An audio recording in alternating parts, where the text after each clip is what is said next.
کو ورحمۃ اللہ وبرکاتہ۔ آج ہم حدیث لائیں مشکات سے 4817، اس کا عنوان ہے کفر لوٹتا ہے۔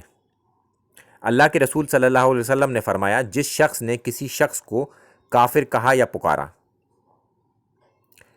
اللہ کے دشمن، اب لفظوں کی سختی دیکھیں، جب کہ وہ ایسا نہ ہوا تو بات اس پر یعنی کہ کہنے والے پر لوٹ آتی ہے، یعنی کہ جس نے کسی ایسے شخص پر کفر کا فتویٰ لگایا یا کافر کہہ کے پکارا تو وہ کفر اس بندے کے اوپر لوٹے گا اگر وہ ایسا نہ ہوا۔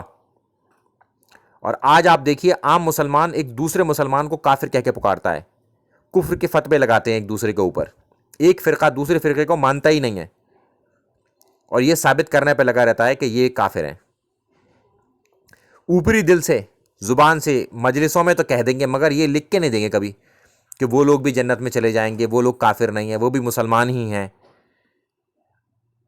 اتنا ہی کریں کم سے کم، ایک دوسرے پر فتوے نہ لگائیں، جبکہ اللہ کے رسول صلی اللہ علیہ وسلم نے فرمایا کہ کفر کا فتویٰ اگر لگایا ایسے شخص پر وہ کافر نہ ہوا تو کفر لوٹ جائے گا، اور لوٹے گا کس پر؟ کہنے والے پر۔ تو ہمیں اس بات کا خیال رکھنا چاہیے، ان سب چیزوں سے بچنا چاہیے، کسی مومن کو، کسی مسلمان کو کافر کبھی نہیں کہنا چاہیے۔ السلام علیکم ورحمۃ اللہ وبرکاتہ۔